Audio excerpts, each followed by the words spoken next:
Japan's defeat of China in a war in 1894 and 1895 will shock the Chinese. Many Chinese will end up studying in Japan. Plus, in the 20th century, a militant, expansionistic, and nationalist Japan will invade China and cause much suffering.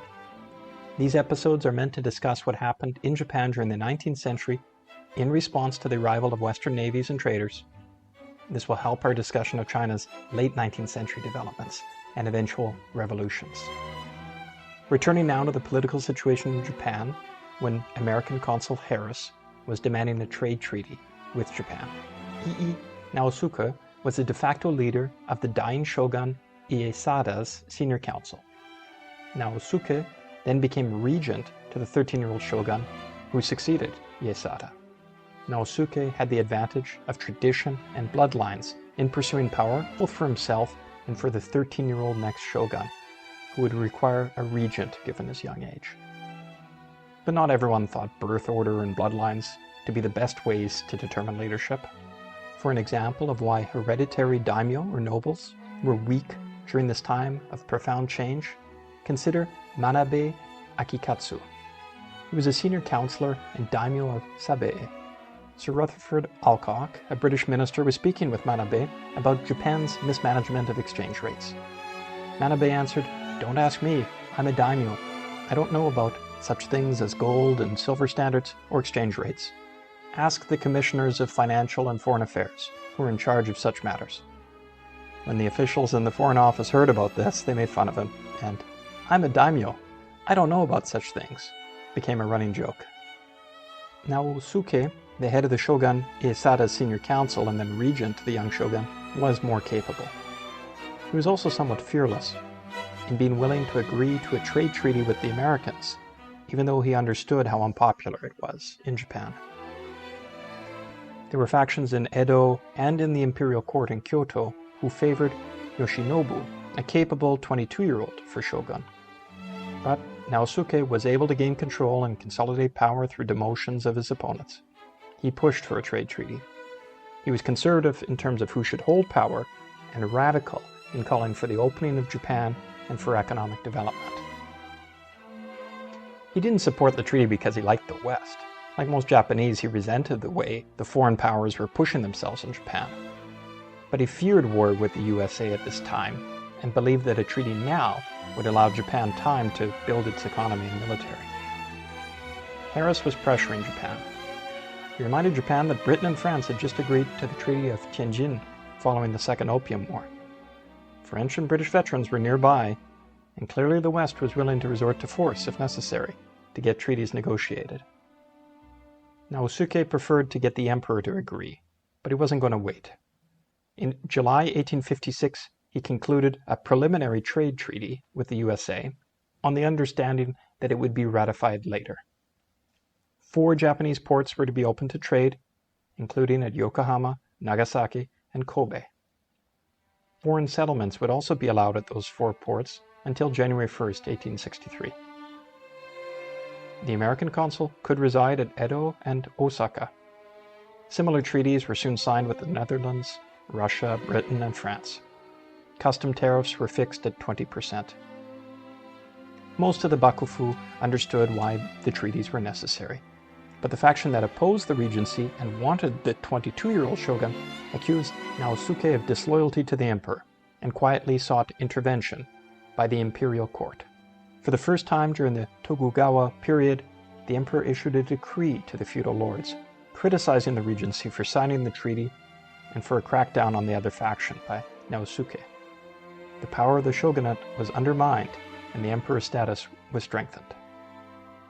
Naosuke responded with a further crackdown on the other faction, as they had committed treason in undermining the Bakufu regime.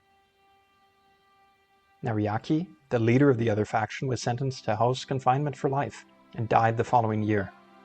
Some other members of the Revere the Emperor, expel the barbarians faction, were executed, and others ordered to commit seppuku, ritual suicide. To ratify the trade treaty with the United States, Bakufu representatives traveled to Washington, D.C. 2 ships voyaged across the Pacific. Katsukaishu, who was a samurai turned naval cadet turned captain, was mentioned in the last episode. Katsu captained the Japanese vessel under the command of Kimura, a hereditary lord also mentioned in last episode, who had now been promoted to Vice Commissioner of Warships. And the 77 Bakufu representatives traveled on an American steam frigate. This was the first time that an official Japanese vessel had voyaged across the Pacific. 2 American naval officers were on board and provided experience and guidance. Katsu later thanked them, saying the ship would not have made it across the Pacific without them. When the Japanese vessel arrived at San Francisco, the sailors and officials had a chance to observe the United States for the first time. They took detailed notes on how the Americans built coastal defenses. Katsu told his gunner that they would not observe the usual cannon salute to their hosts because he didn't believe his crew could manage it. But if the gunner could, he could have Katsu's head. The gunner took pride in mastering the cannon salute and afterwards told Katsu that, "Your head belongs to me, but I think you better keep it for a while. I'm sure you'll be needing it during the rest of the voyage."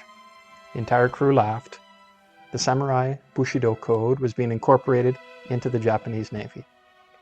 Katsu knew how to motivate his men. He gave them an opportunity to save face by suggesting that a task was impossible, but also a chance to prove that they could do it and exceed all expectations. The sailors carefully observed the Americans while visiting San Francisco. They were astonished that the California governor at a ceremony entered the room by himself. They kept checking the door, expecting a large retinue behind him. They needed confirmation that he was the real governor. The sailors stayed for 2 months while the Bakufu continued on to Washington, D.C. First, the American steamer went south to Panama. The Japanese delegation then crossed Panama by railroad before boarding a new ship on the eastern side of the isthmus before voyaging on to Washington, D.C. This was, of course, before the construction of the Panama Canal. The Japanese sailors were intrigued by San Francisco's gas lights and industrialization.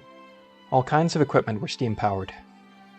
Katsu observed that there was no distinction between soldier, farmer, artisan, or merchant. Any person could engage in commerce. The residents were polite and interested in their guests, not nearly as hostile to foreigners as the Japanese. Men traveled on the street without swords, and American men attended social gatherings with their wives. Katsu was much impressed with the country's material progress and more egalitarian social structures, and was committed to changing Japan's antiquated ways. Although he and the other Japanese men did not see the need to spend social time with their wives. The Japanese sailors returned 4 months after they departed. They were greeted with shocking news. The regent of the 13-year-old shogun had been assassinated.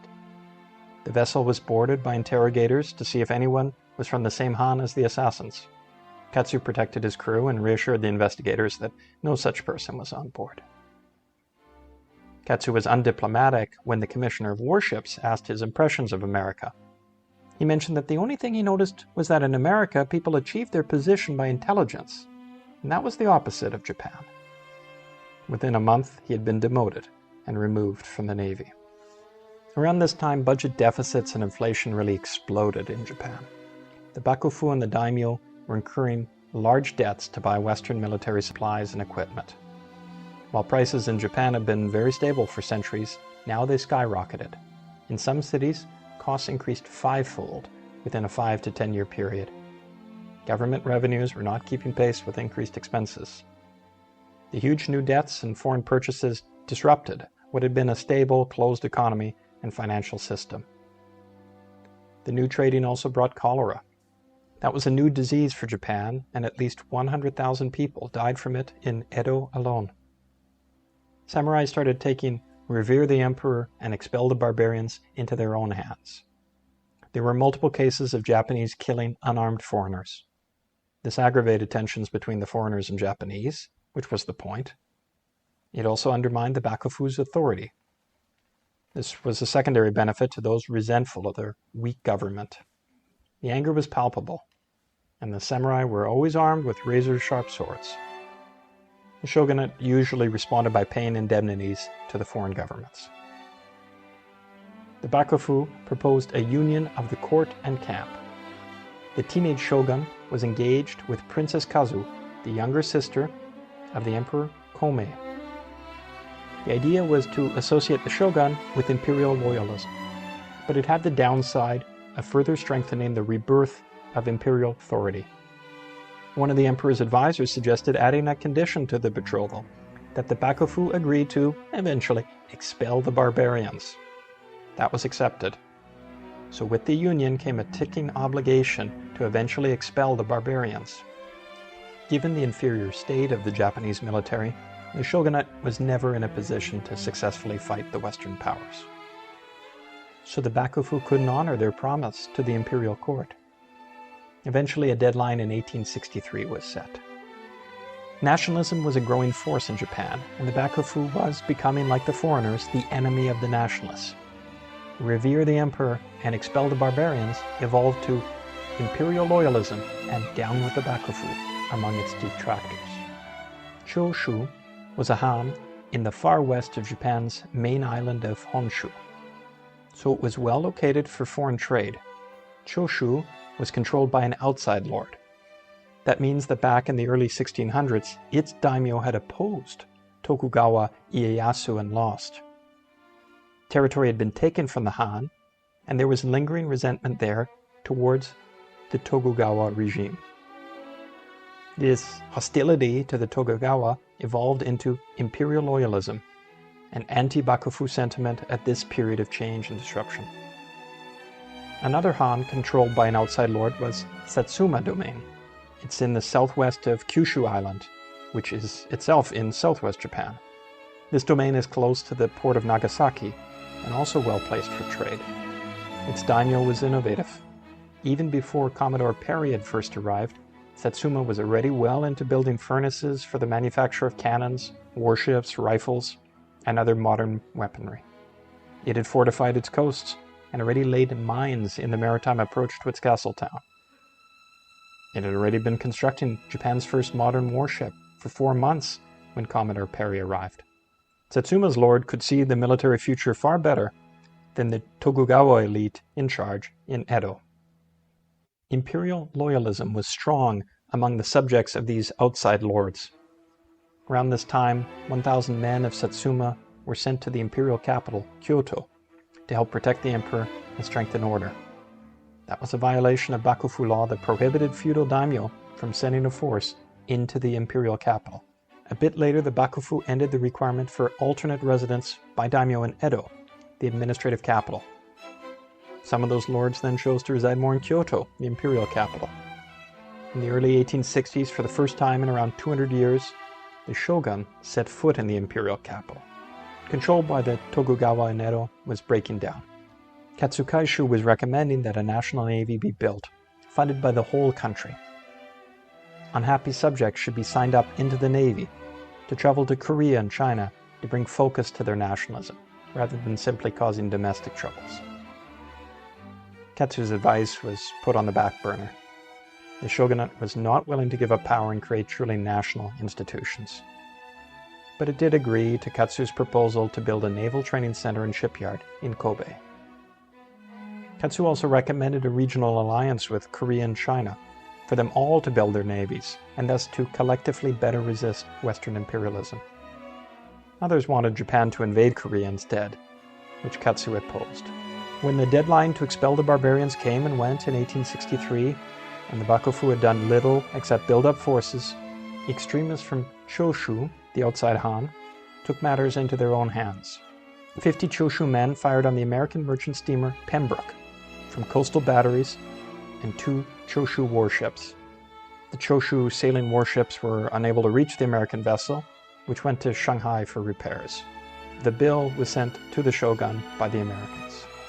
The Choshu rebels were heartened by the retreat by the Americans and then fired on the French steamer Quancheng in the same strait. It suffered 4 dead and 1 injured and a damaged engine before escaping to the open sea. The French issued a claim for damages from Nagasaki before departing for repairs at Shanghai. Even though Japan had had friendly relations with the Dutch for centuries, the Choshu men also fired on the Dutch steam corvette Medusa. It suffered 4 dead and 5 more injured before escaping. The imperial court praised Choshu and expressed the great satisfaction of the emperor.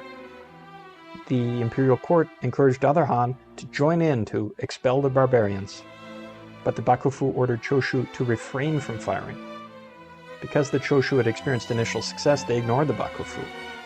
But their daimyos, military scientists, warned the rebels that they were being foolish, and the Westerners had not been defeated. If and when they returned, the real strength of the West would be seen. The rebels didn't like his advice and assassinated him at night in his lodging. The Americans took revenge with their sloop of war, the Wyoming. It was in the area looking for the Confederate raider Alabama, but it took some time to avenge the recent attack on the Pembroke. This Union ship sunk 2 Choshu ships, damaged another, destroyed coastal batteries, and burned much of a town along the coast. There were numerous Choshu casualties. All of this took a bit more than 1 hour. 4 days later, 2 French warships arrived. They destroyed other batteries and landed hundreds of troops. There was a clash between bayonets and samurai swords. The French were able to destroy cannons, hurl armaments and gunpowder into the sea, and torch a village before withdrawing the same day. This was particularly humiliating. If the samurai could not prevent this, and Choshu had suffered such losses to just 3 ships, what hope was there to expel the barbarians from the whole country? One positive outcome from this debacle was that the Choshu learned the problems of relying on samurai, who had not fought any wars in centuries. Instead, the heir to the domain's lord then launched Japan's first modern militia, the Kihei Tai, Extraordinary Corps. It was the first force in which men and merchant and peasant classes fought alongside samurai. Able-bodied men, regardless of caste, were recruited for it. They were given modern weaponry and training. There was tension between them and the traditional samurai, but a precedent had been set. Then 7 British ships arrived in Satsuma because of the killing of a Briton on horseback and for which no indemnity had yet been paid. A battle followed Britain seizing 3 of Satsuma's steamers. Satsuma fire did decapitate the British flag captain and another officer, but the British looted and burned the seized ships and destroyed coastal batteries. The Satsuma samurai fought ferociously but ineffectively with older weapons. The British retreated and Satsuma had to borrow indemnity funds from the Bakufu, which it never repaid. So 2 of the outside lord domains had been involved in fighting Western navies. But they also resented each other and had a history of squabbles. Further punitive expeditions against Choshu were being planned by Western powers, in particular by the Dutch, to avenge their losses, but also by other Western nations. This caused much discussion in Edo and in Kyoto about what to do. At one point there was a rumor that the emperor would be removed from Kyoto and relocated to Edo for his own protection. A faction of Choshu rebels thought this would make the emperor hostage to the Bakufu. The rebels fought with Tokugawa troops in Kyoto. Fires broke out and 28,000 buildings burned. The Choshu troops retreated and were then labeled imperial enemies for firing at the imperial palace. War had broken out among the Japanese for the first time in centuries. The Bakufu ordered 21 feudal lords of Western Japan to prepare a punitive expedition against Choshu. The shogun was now 19 years old and said he would lead the campaign. While the shogunate was preparing, however, a Western punitive mission reached Choshu by sea. 17 warships, including 9 British, 4 Dutch, 3 French, and 1 American, attacked Choshu. They destroyed coastal batteries, which had a maximum firing distance of 1,800 feet or 550 meters. The Japanese fought bravely, but were not able to do much damage to the foreigners. So they burned their own camps and retreated. Over the next few days, foreign troops landed and were able to attack and destroy batteries. Choshu defenders fought, but their weapons included bows, arrows, spears, and old-style muskets, some of which required a tripod. They were no match for the better-armed Western Marines. Choshu negotiated a peace with the foreigners. They were prohibited from building or repairing coastal batteries. Foreign traders were to be treated as friendly and allowed to buy necessities. A ransom or indemnity needed to be paid, but the foreigners told the Bakufu that it could be waived if a Choshu port was open to trade. The Bakufu preferred to take responsibility for the indemnity rather than allowing the rebellious domain to have an active port with foreign trade. Some Japanese wondered if the foreigners' attack on Choshu was at the behest of the shogun, who was planning his punitive expedition there. The shogun had 150,000 troops around Choshu. But instead of an invasion, a settlement was reached between the Bakufu and conservatives in Choshu. The heads of 3 rebel Choshu ministers were delivered, literally. A letter of apology from the daimyo was required, along with the promised demolition of Yamaguchi Castle. A sticking point was whether 5 nobles would be handed over. In the end, the Bakufu agreed that they could go into exile on Kyushu Island rather than be handed over. The expedition ended without an invasion of Choshu by government troops. But then the rebels deposed the conservatives in Choshu. They attacked and took control of weapons and supplies. They then captured 3 local warships. More rebels joined in. The regular army tried to put them down, but 100 rebels routed 1,000 government soldiers. The rebels controlled Choshu and its forces. The Bakufu and Edo then demanded that the 5 nobles be sent to Edo, rather than Kyushu Island.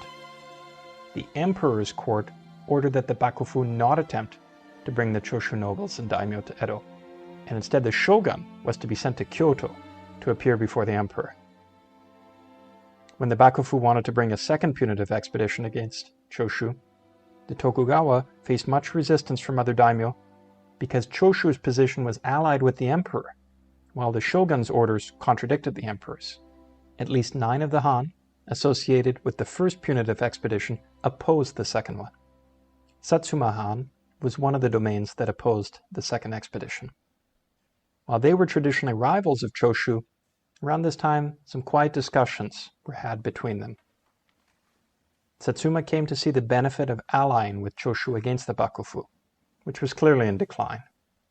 Those that wanted a new Japan did not believe that the Tokugawa elite, who had governed Japan for centuries, were the ones to move Japan forward. Eventually, Satsuma and Choshu reached a secret alliance, although many in the Bakufu heard something about an alliance between them. The main terms were that if either domain was attacked by the Bakufu, the other would come to their aid. Also, Satsuma would lobby the imperial court for a pardon of Choshu. Both domains would do their utmost to seek a restoration of imperial rule. Foreign powers were also maneuvering in 1865 and 1866. They were owed indemnities by the shogunate. They offered to waive most of them if new ports were opened, including Osaka, a major city close to the imperial capital of Kyoto. The French wanted to ally with the Bakufu and prop them up in exchange for trade concessions and arms sales. The Bakufu did place military orders with the French. The British, along with the Dutch and Russians, sensed the Bakufu's decline and didn't want to support them, and preferred to gain imperial blessings for the treaties. With Satsuma's help, Choshu rebels were able to purchase foreign weapons and thus overcome a trade blockade imposed on them by the Bakufu. This was done with the knowledge and consent of the British, including Sir Harry Parkes, who had been a leader in the Second Opium War. While Choshu was rearming and secretly in discussions with other Han, the Bakufu made strong demands of Choshu. They insisted that 1/7 of the domain be given up, and that the daimyo and heir be turned over to Edo. Choshu did not capitulate and was surrounded on 4 fronts.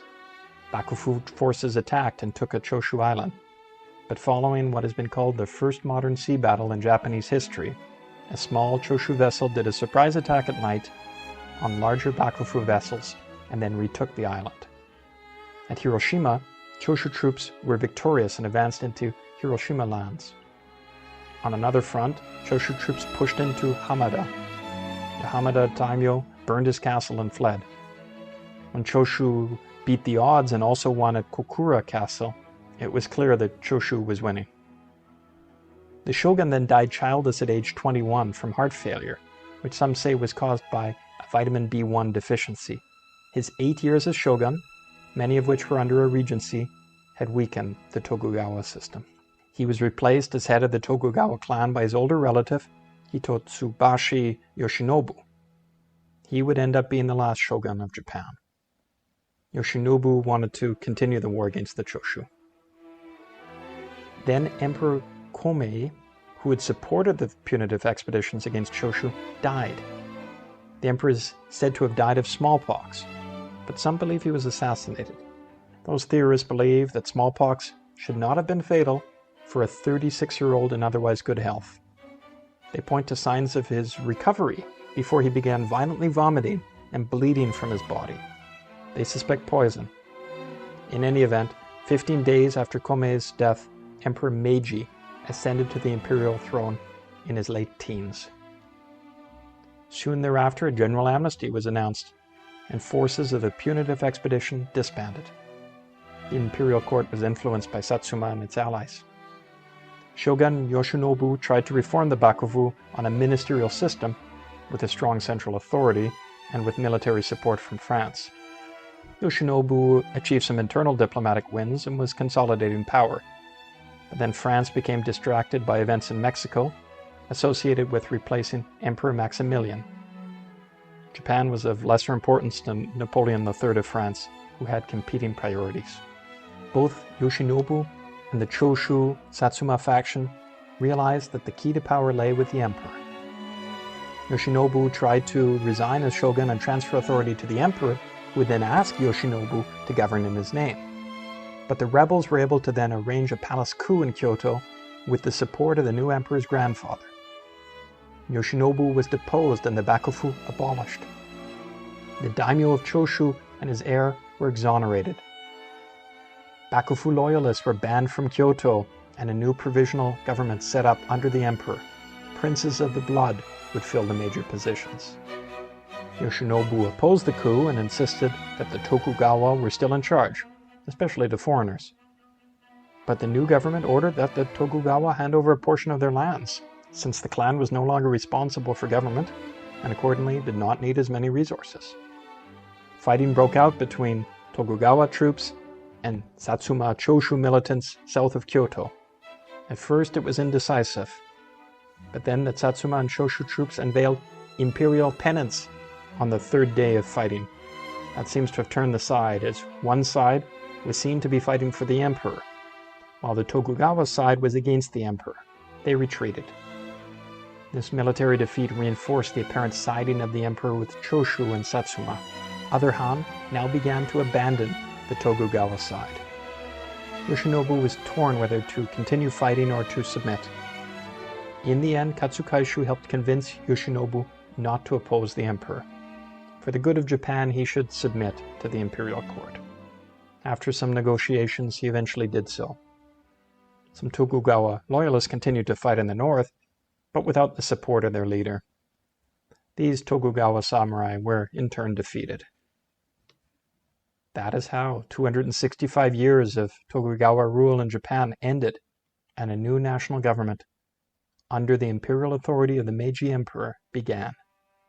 This is commonly called the Meiji Restoration. Next episode, we'll look at the military buildup of Meiji Japan and its relationship with the Ryukyu Islands, Taiwan, Korea, and China.